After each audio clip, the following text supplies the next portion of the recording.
Hello everyone, welcome to my channel. तो अभी अब हम बात करने वाले हैं हमारे नेक्स्ट टॉपिक की, फंडामेंटल के अंदर। तो फंडामेंटल के अंदर हमारा नेक्स्ट टॉपिक है नी चेस्ट पोजीशन। इसमें हम अपनी पोजीशन कर रहे थे कि कौन कौन सी पोजीशन किस किस ट्रीटमेंट के लिए बेटर होती हैं।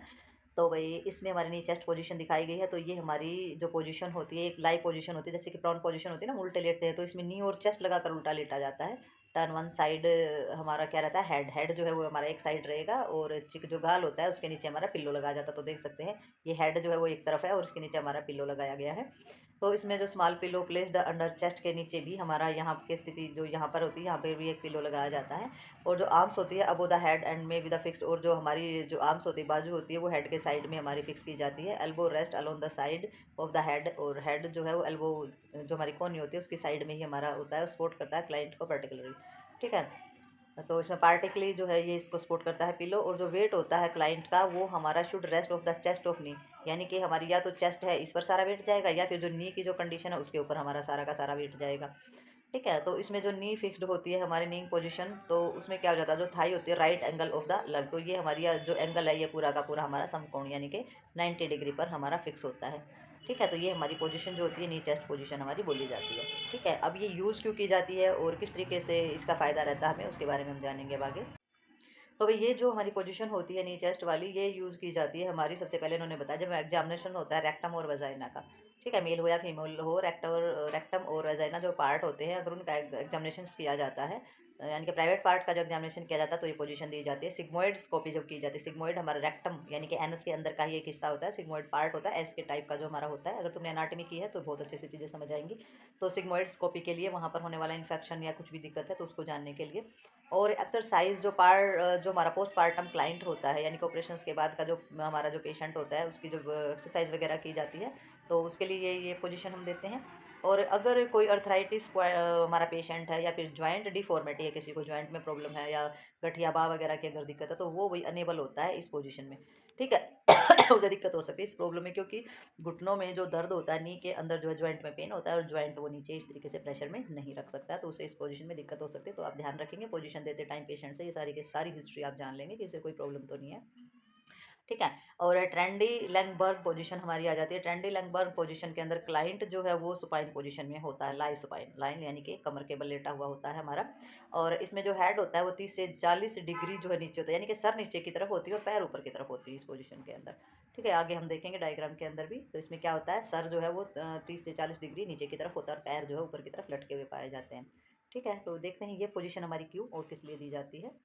तो भाई इसमें क्या होता है, हमारी जो एलिवेटेड जो चीज़ें होती है वो 45 एंगल पर होती है। देख सकते हैं आप कि इसमें सर जो है नीचे की तरफ है और पैर जो है वो ऊपर की तरफ उठाए गए हैं। और इसमें ऑपरेशन थिएटर या ऑपरेशन अनेबल टू कैन, तो तो इसमें ऑपरेशन थिएटर की जो टेबल जो होती है इसके हमारे एडजस्ट कर ली जाती है, मेंटेन कर ली जाती है पोजीशन के हिसाब से, कि ऑपरेशन थिएटर के अंदर भाई ऊपर नीचे जिस भी तरीके से जैसे करना है, यहाँ पे भी इसके ज्वाइंट होता है टेबल के, तो ऊपर नीचे जिस भी तरीके से आप इसे ऊपर करना चाहें या इसे ऊपर करना चाहें या इसे और नीचे करना चाहें तो आप इसको कर सकते हैं, क्योंकि ये एडजस्टेड होती है, इसको मेंटेन आप कर सकते हो अच्छे तरीके से।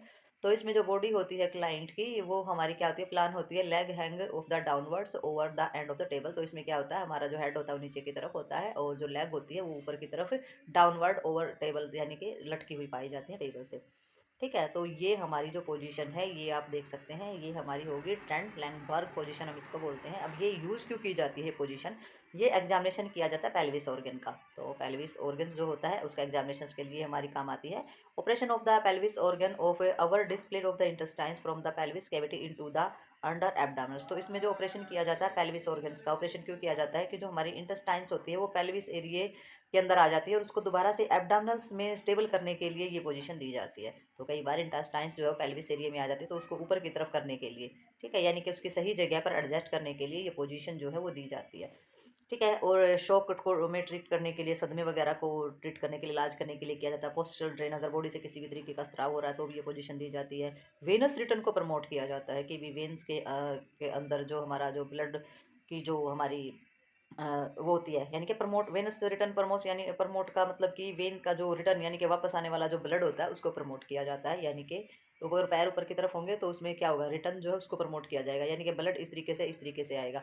वरना तो ब्लड जो आर्टरी लेके जाती है वो इस तरीके से लेके जाती है, और वेन जो होती है वो रिटर्न करती है ब्लड को। ठीक है, तो उसको प्रमोट करने किसी किसी पेशेंट का रिटर्न नहीं होता, तो उसमें ये पोजीशन पेशेंट को दी जाती है।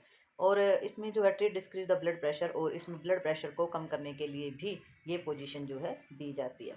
ठीक है, तो वही इसमें अगर ब्लड प्रेशर कम है तो भी हमारी जो स्थिति है ये दी जाती है। तो ये हमारी पोजीशन होती है सारी के सारी। तो आपने विद डायग्राम ये समझना है कि ये पोजीशन हमारी दी जाती है पेशेंट को, तो उस पेशेंट को क्या प्रॉब्लम हो सकती है और किस चीज़ में हम पेशेंट की इसमें हेल्प कर रहे हैं। ठीक है, तो नेक्स्ट देखेंगे इसमें। तो भैया हम इसमें देखेंगे कि भी benefits of rest in illness, बीमारी में आराम करने के फ़ायदे क्या होते हैं, आरामदायक स्थिति जो दी जाती है, पोजीशन जो दी जाती है, उनके क्या फ़ायदे होते हैं। ठीक है, तो इसमें वही हम जब भी हम बीमार होते हैं या किसी भी तरीके की हमें दिक्कत होती है और अगर हम रेस्ट करते हैं तो हमें क्या फ़ायदा होगा। सबसे पहले तो वही दर्द में फ़ायदा होगा। सर्जिकल प्रोड्यूस अगर हुआ है, किसी प्रकार की चोट लगी है, फ्रैक्चर वगैरह हुआ है, घाव वगैरह हुआ है, तो rest by the decreasing movements. तो हम जब रेस्ट करते हैं तो हमारी जो बॉडी होती है वो कम मूवमेंट्स करती है, तो मूवमेंट्स नहीं करती है, तो जो हमारा एक्सेसिव जो इरिटेशंस होती है या इंजरीज टिश्यूज़ होते हैं, जो टिश्यूज़ होते हैं वो इंजरी होने से बच जाते हैं, इसमें भी रोकथाम मिलती है हमारी, और जो इरिटेशंस होती है वो भी कम हो जाती है। जितना ज़्यादा कम मूवमेंट्स करेगी उतनी ज़्यादा इरिटेशन भी कम होगी और टिश्यूज़ भी कम डैमेज होंगे। तो इसलिए रेस्ट करना बहुत ज़्यादा ज़रूरी होता है। प्रमोट करता है वही, अगर हम रेस्ट करते हैं तो हीलिंग प्रमोट होती है, हमारे जो इंजर टिश्यूज़ होते हैं वो हमारे रिपेयर हो जाते हैं। ठीक है, रिड्यूस हो जाता है हमारा मेटाबॉलिक जो नीड होती है टिश्यूज़ की, वो भी हमारी कम हो जाती है। ठीक है, और ऑक्सीजन को डिमांड जो होती है ऑक्सीजन की, वो भी कम हो जाती है वाइटल ऑर्गन्स के अंदर, heart muscles thereby the reducing discomfort pain of the coronary heart disease. तो कॉर्नरी जो हमारी हार्ट डिजीज होती है उसके अंदर जो पेन होता है, डिस्कम्फर्ट होता है या प्रॉब्लम हमारी क्रिएट होती है, वो भी इसमें कम हो जाती है अगर हम रेस्ट करते हैं तो। और वही इसमें जो रिकवरी होती है, जैसे कि कमज़ोर और बीमार और जो बहुत ही वीक जो पर्सन होते हैं, जो क्लाइंट्स होते हैं, उसके अंदर भी रिकवरी होनी स्टार्ट हो जाती है। ठीक है, हास्ट हो जाती है इसमें। तो इसमें जो इडिमा वगैरह है वेन्स की, वो भी हमारी कम हो जाती है, जैसे वेरिकोस वेन वगैरह होता है। तो इसमें रेस्ट पीरियड जो होता है प्रोवाइड करता है हमारा relaxation body but also the mind. तो इसमें जब हम रिलैक्स करते हैं, इसमें हमारा शरीर ही आरामदायक स्थिति में नहीं जाता, हमारा माइंड भी रिलैक्स होता है रेस्ट करने से। ठीक है, तो पीरियड्स जो हमारा इसके अंदर होता है, इसमें हमारा जो पीरियड होता है rest improve of the function. तो अगर हम जितना रेस्ट करते हैं, आरामदायक स्थिति में जाते हैं, तो हमारे जो बॉडी के जो ऑर्गन्स होते हैं वो अच्छे तरीके से उनका जो फंक्शन होता है, काम जो होता है, वो भी हमारा इंप्रूव हो जाता है। और डिफरेंट ऑर्गन्स अच्छे, जैसे कि किडनी है और लीवर है। अब इसमें आराम करने का मतलब ये नहीं कि आराम से पड़े रहेंगे तो हमारे फंक्शन अच्छे होंगे। रेस्ट रेस्ट होता है, रेस्ट लिमिटेड कंडीशन होती है हमारी बॉडी की, कि भैया आपने रेस्ट किया, आपने 10 घंटे काम किया, आपने 3 घंटे काम किया है, तो आप आधा घंटा 15-20 मिनट रेस्ट कर लेते हैं। इसका मतलब रेस्ट का मतलब ये नहीं होता पूरा दिन पड़े रहेंगे तो ये बेनिफिट्स आपको मिलने वाले हैं। अगर आप सारा दिन पड़े ही रहेंगे, कुछ करेंगी नहीं, तो वो तो आपको नुकसान देना स्टार्ट कर देंगे। बेनिफिट्स का मतलब सिर्फ हमारा रेस्ट जो है वो एक लिमिटेड कंडीशन होती है, तभी आपको उसके फायदे होंगे। जब आप 3-4 घंटे मेहनत करते हैं, उसके बाद आप आधा घंटा जब आप रेस्ट करते हैं, तो ही आपको लगेगा कि हाँ भाई हम रेस्ट कर रहे हैं। ठीक है, तो रेस्ट करने में और पूरा दिन जो पड़े रहने की जो कंडीशन होती है आलस की, वो एक अलग स्थिति होती है, उसमें आपको कोई बेनिफिट्स नहीं होने वाले हैं। तो ये होता है हमारा कि भाई हम पूरा दिन बिजी रहते हैं और फिर रेस्ट करते हैं, या फिर कुछ घंटे हम बहुत मेहनत करें उसके बाद हम रेस्ट करें, तो ही हमें हमारे जो बेनिफिट्स हैं वो बेनिफिट्स लगेंगे, वरना तो ये हमारे लिए ख़राब कंडीशन हो जाएगी। ठीक है, तो नेक्स्ट देखेंगे हम इसमें। तो भाई आगे आ जाता है इंसोमिनिया। तो भाई इंसोमिनिया भी एक ऐसी चीज़ है, इंसोमिनिया भी, नींद ना आना भी एक ऐसी चीज़ है कि भाई अगर आपको नींद नहीं आ रही है ना, तो आपका आराम आराम नहीं लगेगा। ठीक है, आप बेड पे पड़े रहेंगे लेकिन आपको नींद नहीं आएगी, तो आपका माइंड और बॉडी जो है रिलैक्स नहीं होगी। तो इंसोमिनिया जो है वो ऑर्डिनरी डिफाइन हमारा इसीलिए किया गया है, स्लीप और जो हमारा listening of duration depth of sleep. ठीक है, तो इसमें जो इंसोमिनिया यानी कि हम गहरी नींद के अंदर आप नहीं जाते, आपके अंदर कमी है सोने की, तो वो हमारा इंसोमिनिया कंडीशन हमारी हो जाती है। तो all the cause of the discomfort में भी लीड टू इंसोमिनिया। तो और बहुत सारे जो कारण जो यानी कि हमारा जो डिस्कम्फर्ट होता है वो कारण होता है इंसोमिनिया का, यानी कि हम कंफर्टेबल नहीं है किसी चीज़ में, बहुत ज़्यादा शोर हो रहा है, हम कहीं बाहर गए हैं, सिचुएशन ऐसी नहीं हम सो पाएँ, तो वो हमारे इंसोमिनिया को लीड कर देगी।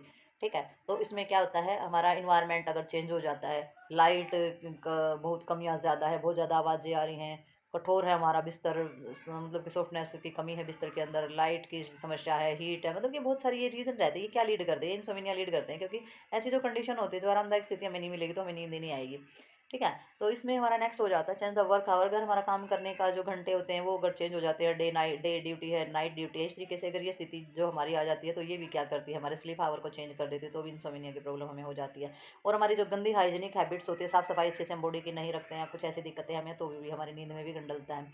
और decrease condition that might disturb the sleep such of, अगर आपको दर्द वगैरह हो रहा है, आपको खांसी आ रही है, बार बार सांस लेने में आपको दिक्कत हो रही है, लेटते ही चेस्ट वगैरह में पेन यानी कि ब्रोंकाइटिस स्पाज्म आपको प्रॉब्लम कर रहा है, बार बार यूरिन नींद आ रहा है, या फिर आपको बुखार हो रखा है, तो ऐसी जो बीमारी की जो कंडीशन होती है ये भी हमारी नींद को डिस्टर्ब कर देती हैं, ठीक है।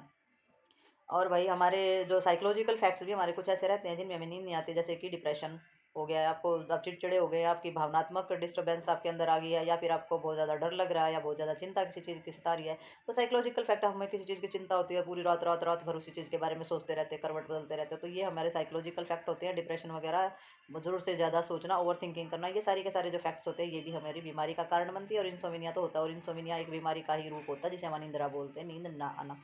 तो नींद ना आना ही हमारी बहुत सारे हार्मोन को इम्बैलेंस कर देता है, हमारे मेटाबॉलिक सिस्टम को ख़राब कर देता है, तो वो ही बहुत ज़्यादा बीमारियों का कारण बन जाता है। तो इंसोमिनिया अपने आप में ही बहुत बड़ी बीमारी है और बीमारियों का कारण भी बन सकता है।